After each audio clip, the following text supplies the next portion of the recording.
happy to welcome Rob Aalders. Hello. Welcome. Rob is CEO of Startup Spirit and also an entrepreneur. You've founded different startups already, but you're also a coach, right? You're coaching startups, you're coaching also corporates, as far as I know. So most of my time I actually spent coaching startups and corporate innovation projects. Yeah, great. That's true. So the stage is yours. Yeah, thank you so much. Good morning, everyone. Thank you for this invitation.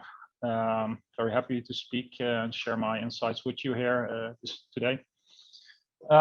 So let's kick off. So today we're going to talk about the bias of corporate entrepreneurship, or as I like to call it, the BS of innovation. As mentioned, in the past, I've not always been an entrepreneur. I started off as a banker, and then I was a civil servant, and I had my great escape and started as an entrepreneur. Since being a banker and civil servant was kind of challenging for someone with an entrepreneurial mindset.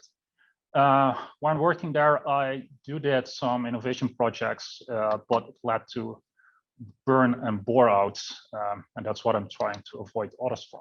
So what do? Very shortly, we help companies manage uncertainty, improve decision-making and innovation, and continuous learning. We do innovate ourselves as well with these kinds of products, since I believe even if you're an innovation consultant, you still need to have your own innovation breakthrough projects to keep up the pace. These are some of my clients and partners that you can see. So I coach over 100 startups and trained over 1,000 people in corporates on innovation. So that's a bit of a background. I think the key is that I know both worlds, experience with startups as well as with corporate innovation. So this is going to be a fast-paced presentation, so bear with me. We're going to cover a lot of innovation topics right in these 15 minutes that we have here. First of all, why do we innovate? Why do corporates innovate? Well, they try to avoid to become the next Nokia. So from market leader to about close to zero sales in mobile phones. That's what we don't want. One of the key questions I always like to ask is, seeing this Tesla, is why is this not a BMW? What went wrong there? Why is BMW not the leader in electric cars? So these kind of questions you need to ask yourself when we look at innovation. So what do you think of when you see corporate innovation? What kind of images do you see in front of me? Well, if you ask me, this is what we see, like really cool rooms with super nice design. And actually that is, in my experience, where a lot of attention just flows into. It goes to these kind of rooms, etc. And this is the image of innovation. At the same time, so I just welcome Stefan here. Hi, Stefan. Is it true that up to 90% of innovation labs fail? And also about 90% of managers believe that they don't have the skills in their company to be really innovative. So one of my core subjects, teams, is the lean startup. And actually this article in Harvard Business Review is one of the most read and shared and downloaded articles of HBR ever. And this is on lean startup. This year, this book is about 10 years old. And it's sold over 1 million copies. It's written by Eric Ries, a Silicon Valley entrepreneur. And it's like the leading book within innovation, but it's adopted widely, but some of the things are just not right in this book, or we see them, but we use them in the wrong way. So these are the 5 principles. And I'm not going to show you in each principle what is actually going wrong in each of these domains. So first of all, entrepreneurs are everywhere. And I say, well, this is just not true. This is just bullshit. Why? If you look at a company, like when it starts, like about 100% of the company is made of entrepreneurs. When it grows, we get managers on board, and we need them. But the amount of entrepreneurs becomes lower. If it's matured, then there's almost close to zero entrepreneurs in the company left. And then when we're at the end of the life cycle, there's a decline in the life cycle. What we have is a lot of managers and employees, but what we need is a lot of entrepreneurs. And these are just missing in these companies. You can see there is this, like, you're looking for the elephant on the North Pole if you look for entrepreneurs. Of course, we have people that are entrepreneurial in these companies, but it doesn't mean that they adopt a complete entrepreneurial mindset, because if you are in a corporate, you choose yourself to be a risk-averse person. You choose to go for a contract with an employer and not take the chance and go out there to discover and explore real new things. Second, and this is one of the most famous practices within lean startup, is the build, measure, learn loop. Well, one thing to avoid, and also Eric Ries himself, the author, said that, is we should not start building. We should start with learning. Just first learn about the market, about the client needs, and then we can take the next step. As I just showed you, I find corporate innovation teams or startup teams that did not even take 30 minutes to Google the potential competitors. So first look for what has already been done, because there might be very good reasons why your idea has been tried before and never succeeded. So do that first. The third point is on validated learning. While it sounds really great, we tend to skip the validation part. It's an interpretation about how we validate. We need still to put a lot of work in how we validate, and that we validate it in the right way. So the question is, who defines what is validated or not? That sounds like a number game, but in the most cases, we find that personal opinions just lead, and there is no real validated learning. Innovation accounting is another topic that a lot of companies work with. So what is innovation accounting? That's actually measuring the progress of innovation. Big question here is, how do we do that? And there's one thing about this, this innovation accounting thing that I think goes wrong. And it has to do with, first, if we put the numbers on the table, we risk that the highest paid person in the room, the so-called hippo, still takes the decisions. Yeah, so it's an opinion-based instead of data-based decision making. So we have the data. It looks like we have all the data in place, but still the decision making, is done by the one leader in the room. Other things that we see happening in companies is that they have a hard time like practicing innovation accounting. So they're focused on being busy with building software systems or selecting systems to do the innovation accounting for them. Yes, it's also important to have that, but first you need to think about what innovation accounting actually means. And I also like to say, like, start with the question, what measures gets done? And then ask the question, of what to measure? But we need to see and look deeply into what numbers, what KPIs do with the actions of your employees. And maybe even more important, I don't not like the word accounting, because accounting is a word that is connected to accountants and actually is linked to the existing business. That's what we do to look at if an existing business is working well. That's accounting. And it's all in the words, but words are important because it's not only a word, it also comes with a certain mindset, this kind of language. So I prefer a word tracking, the word tracking, because it's something that fits far better within the innovation and entrepreneurial kind of work. So we want to track where they're going. We just don't want to make them accountable in a way we do with the regular business. And 5, maybe my favorite principle, entrepreneurship is management.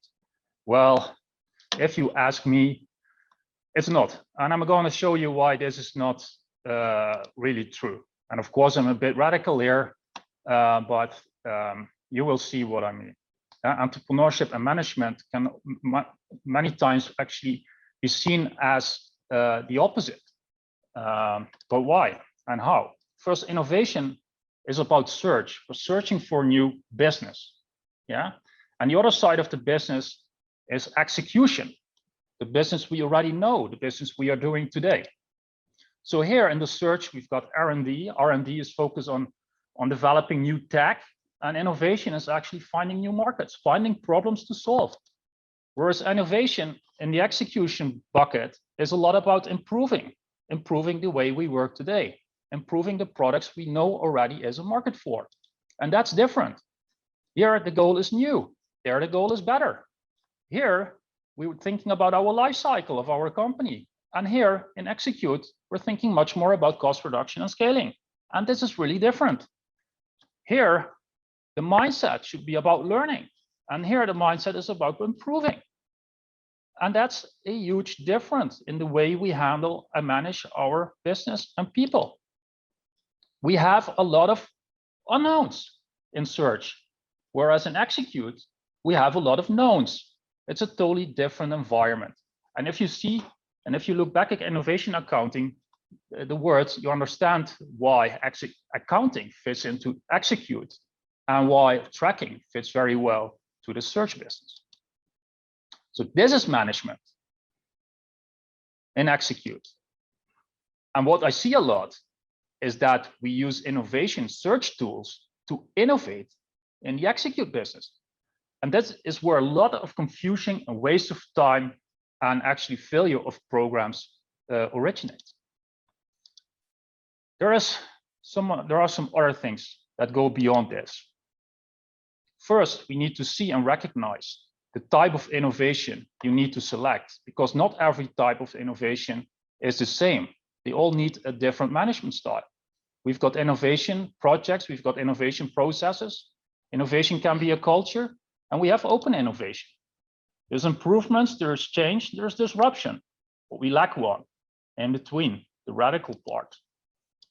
And if we look at these buckets, this is actually how I like to explain innovation. Like innovation is right there. Disruption, what people like to dream of, and which seems like the cool stuff, is really the crazy stuff. It does not really work within a corporate. Maybe just 1% of even less of corporates would succeed in this domain. Don't focus on that. Yeah, innovation is here.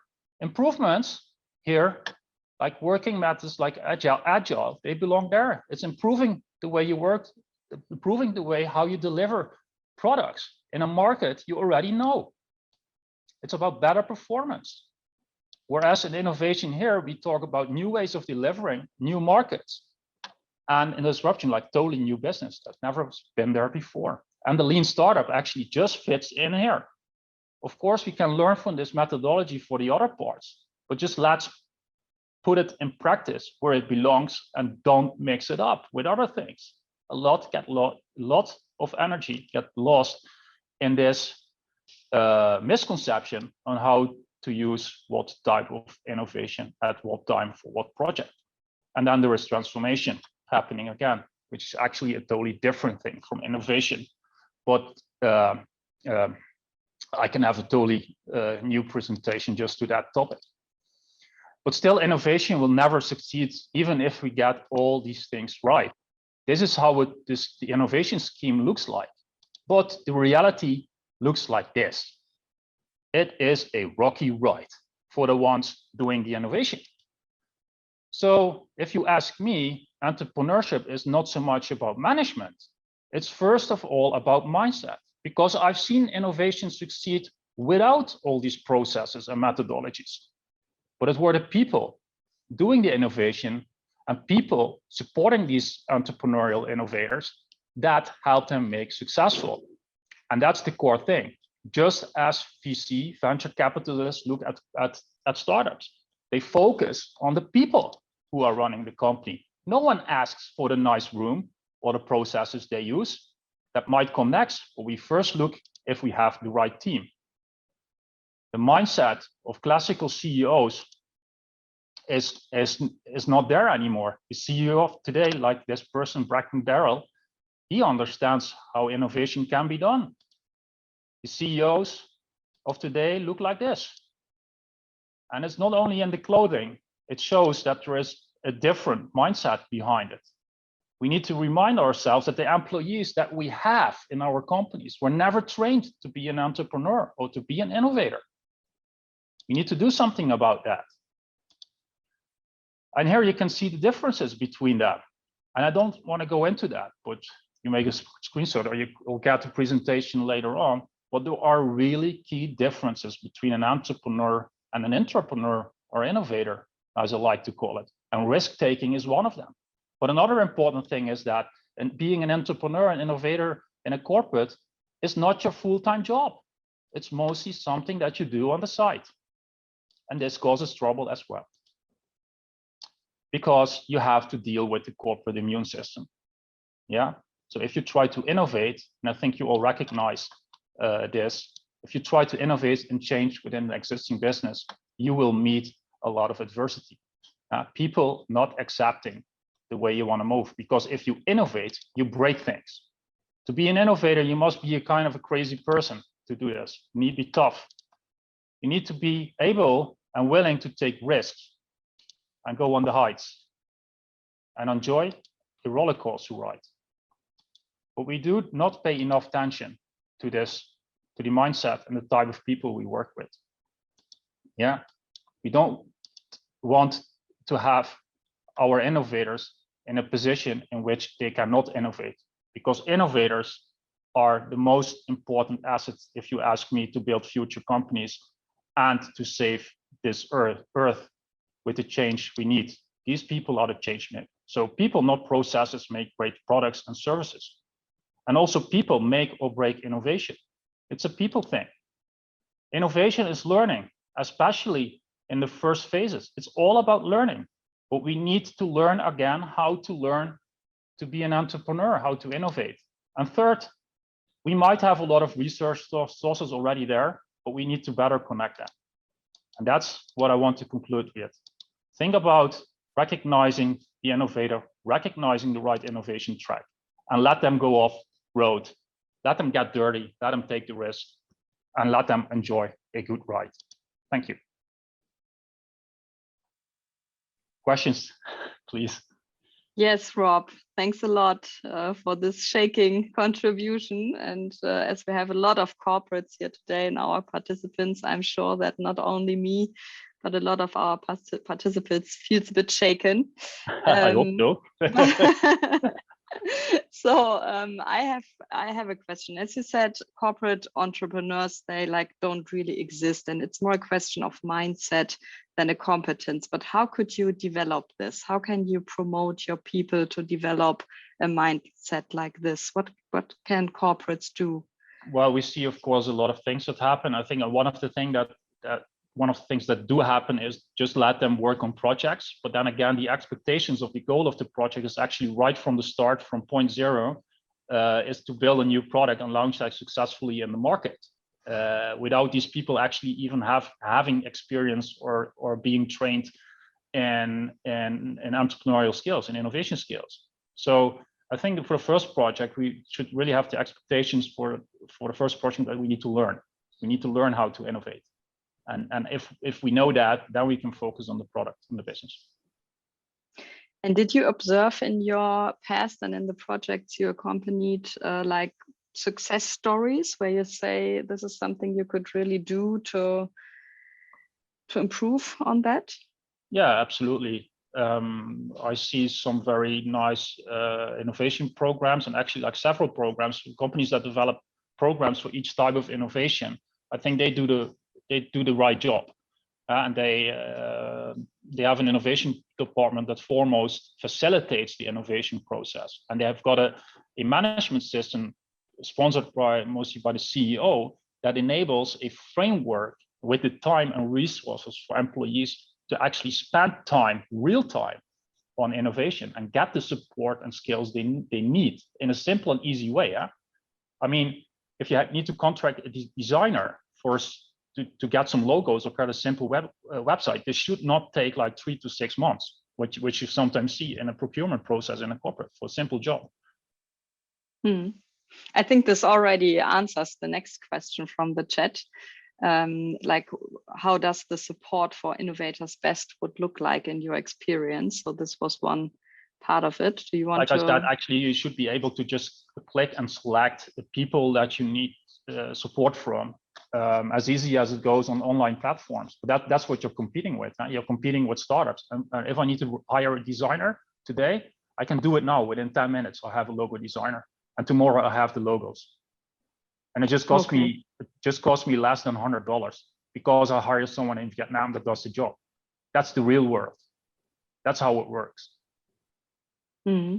And that's why we see different ways of approaching this. So there's also corporates that say, actually, no, we can never do this. So we start an innovation lab or whatever, garage or a venture building program. So with a venture builder that does this for us. So if you focus on new market launches, that's a good strategy to work with, because these organizations can be very, very fast and build things for you, but you don't learn as a company. So it has a little transformative impact on the people in your company. Mm. And next question from the chat, what's about the mission and vision of the innovator? Does it come from the corporate, or is it necessary to be identified by the innovator himself or herself? Both. That's the answer. So first of all, you've got, that's my approach, you've got your personal mission and vision. So what you want to contribute to, your own personal purpose. And what you look for is if that connects with the mission and vision of a company. What happens there is that there are two things happening there. First of all, the mission and vision of a company is actually unclear or too widely defined. Also, a lot of employees don't really know about what it actually is. And second, if you have these visions, most of them are not super appealing to talent. It's not ambitious enough for them. That's actually things that I see that are missing. Okay, thanks. Maybe one last question, taking at the look at the time.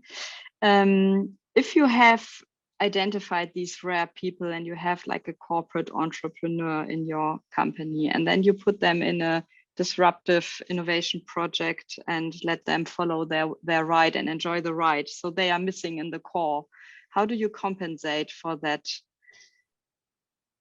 That's what I actually meant with the framework from the CEO. You should have this installed. If you wish to innovate, you have to allocate resources. So you fill that up. You need to back that middle manager there. So if he loses a good person from his project team, he needs to be able to hire someone else. And in many ways, this just looks a bit like the allocation of people as you would do for internal projects as well.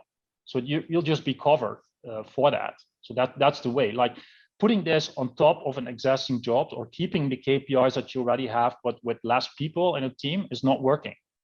That's what leads to burnouts, and lots of frustration. And that's what we're just trying to avoid here. Mm. Okay, then maybe one question to Stefan. Do we have time for a last question, or do we need to go to the next one? I think we might have one. Isn't it necessary to focus every innovation only in a global context to solve the global problems? That totally depends on the type of problem. So first of all, not everywhere in the world we have the same type of problems. So clean water or energy is something different in Africa as here in Europe, for instance. And so there's many different things. And it depends just on the challenge on the project you are working on. Yes, some of these things are global, but not all is global. So this is where, if we talk about customer centricity, this is where customer centricity comes in. And this can be one of the questions to ask for. Is this really a global problem, or is this just a very local problem? So it defines your market size. And then again, as for every problem or product there might be like local versions with different features for them. So that's another thing that could happen there.